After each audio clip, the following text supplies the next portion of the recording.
final award for this evening is the PGA Golf Professional of the Year Award. It's one of the highest honors the association can bestow on a working club professional whose total contributions to the game best exemplify the complete PGA professional. This award embraces a wide range of services executed by the club professional. The recipient this year is somebody that we all look up to and that we strive to be.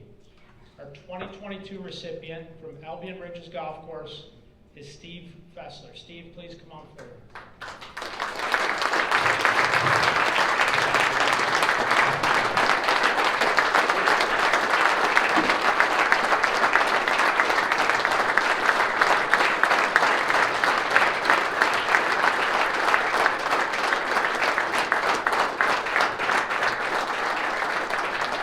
Thank you. Well, I'll tell you one thing, it was a lot easier making a video last year. But we've had a couple challenges, and it's been an amazing journey to end up where I am right now. It's just one of those things that you never really think about. I've been blessed my entire life with great people around me, professionals that I've been lucky enough to be mentored by. You know, what's kind of ironic is when I went to college, and I actually played basketball in college. Obviously, a 6-foot slow point guard. Wasn't going to really play much after that. So I ended up working at a bank in investments, and I did it for about 6 weeks.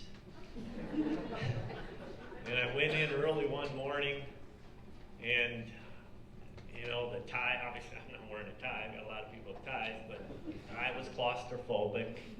The walls were moving in on me, and I didn't know what to do. I just wasn't where I knew I needed to be. So I called my father early morning, probably 7:30 or earlier, and I said, "Dad, I need some advice."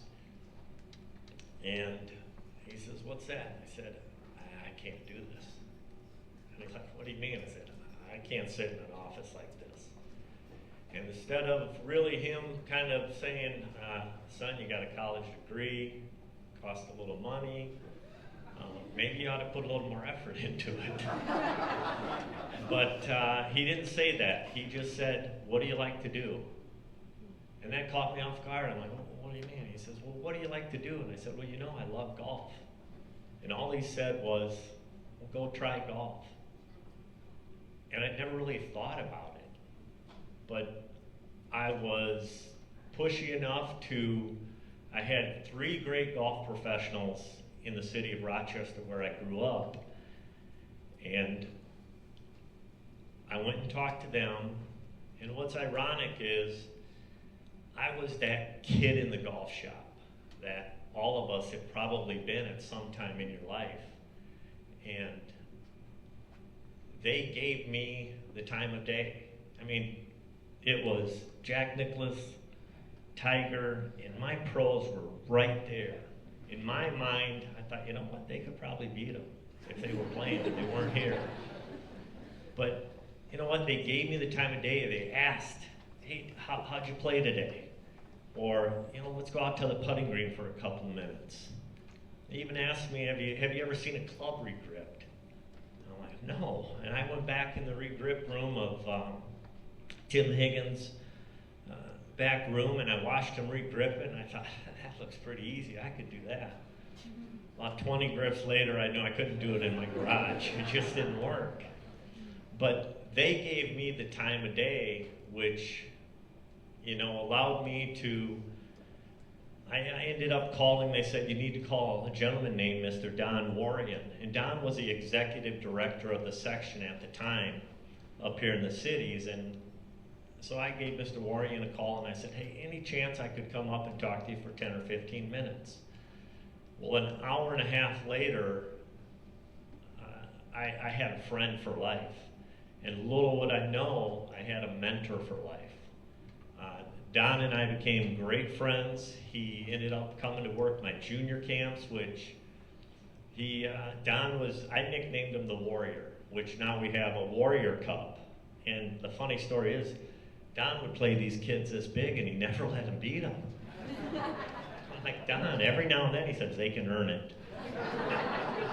So, you know, we nicknamed him the Warrior, and we have a tournament named after him these days. But I went and I ended up talking with Midland Hills and a place called Pheasant Run, which was it was out in a place called, I couldn't even pronounce it, it was Cochrane or something, out by a place called Maple Grove. I lived right over by Midland Hills. But for some reason, starting from the ground level, the course was just opening, it intrigued me. And I went out and met with Bruce Anderson, who was the pro, who was going to be the first pro there. And, you know, I met with Bruce and I thought, you know what, I'm going to go out there and try it, because I like the business side of it, I like the marketing, and obviously I love golf. And Bruce was just a great mentor for me.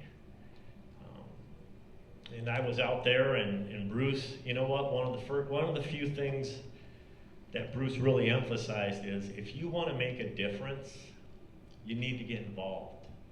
He said, get on a committee, get on a, you know, get yourself out there. If you want to have a say and you want to make a difference, get on something. So I ended up joining the junior golf committee. I got on the tournament committee, and I got involved in a few things. And then hence I ended up on the board, and kind of ended up, the best thing Bruce did, he left after 1 year, and I convinced him that my college degree would be better for the golf course instead of my lack of golf experience, and they hired me. So somehow I was in the right place at the right time. You know, I've been lucky. I've been at 4 facilities, and they've all been phenomenal. They really were. I think the best part about all the facilities were well, I know it is, it's the relationships.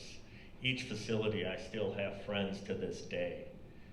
And some of the challenges that we've gone through and I say we, I've got my family up here, but we've gone through in the last year, what is amazing is how large our golf family extends. Not only PGA professionals, but just the golf community. And the support and prayers that we've received it leaves you speechless. It leaves you emotional. And it's never ending.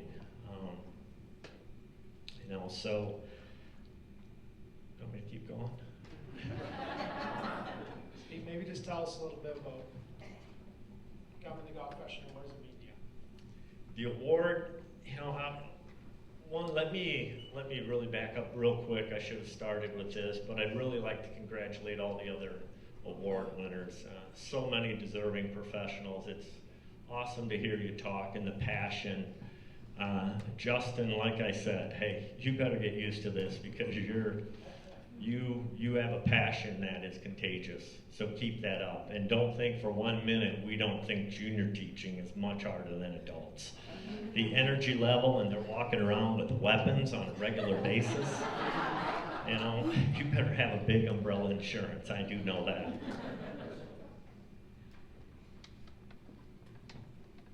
But the award, you know, the award is, it's really humbling.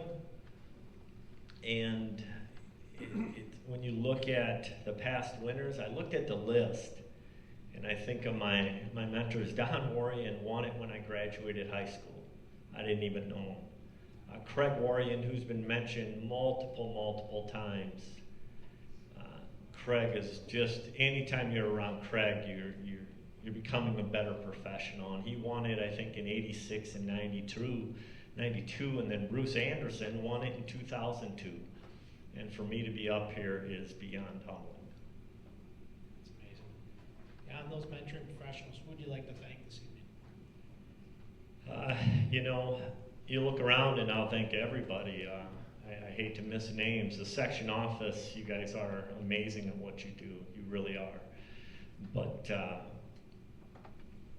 you know, my fellow professionals, the ones I served with, Ryan here just stepped down as he's our past president, but what he went through with the COVID years as president, obviously there wasn't a template for that.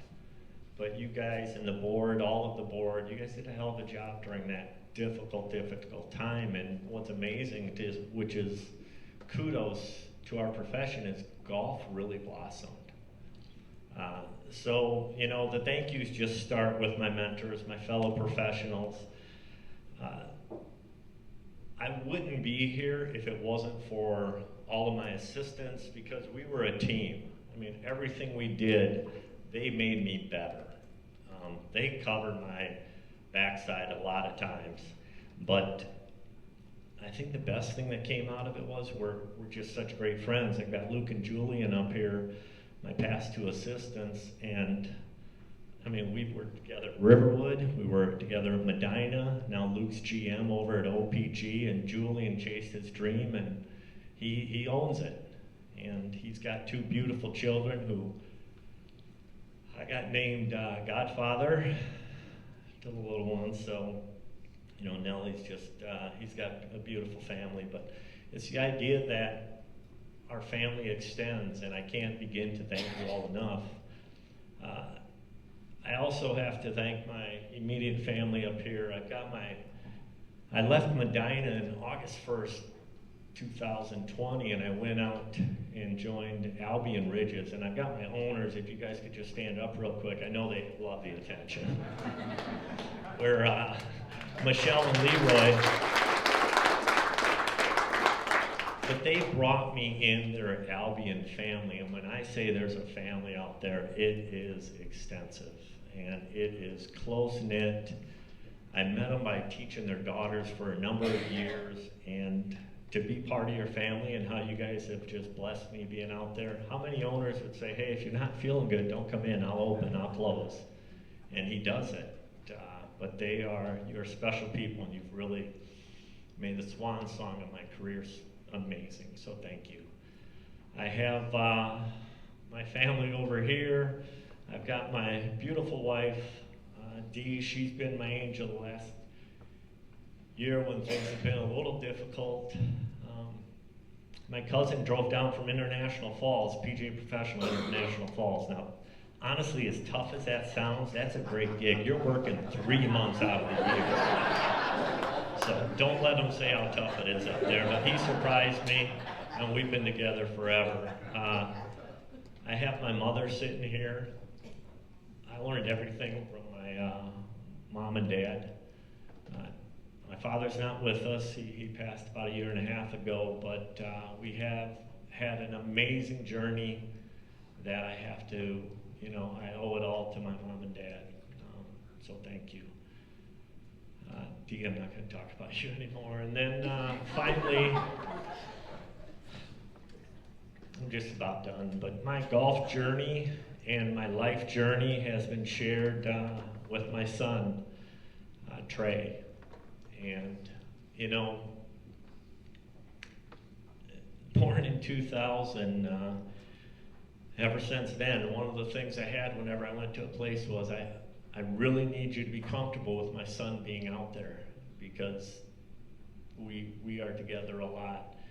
And he goes from throwing up in my golf shop at 2, and that was pleasant.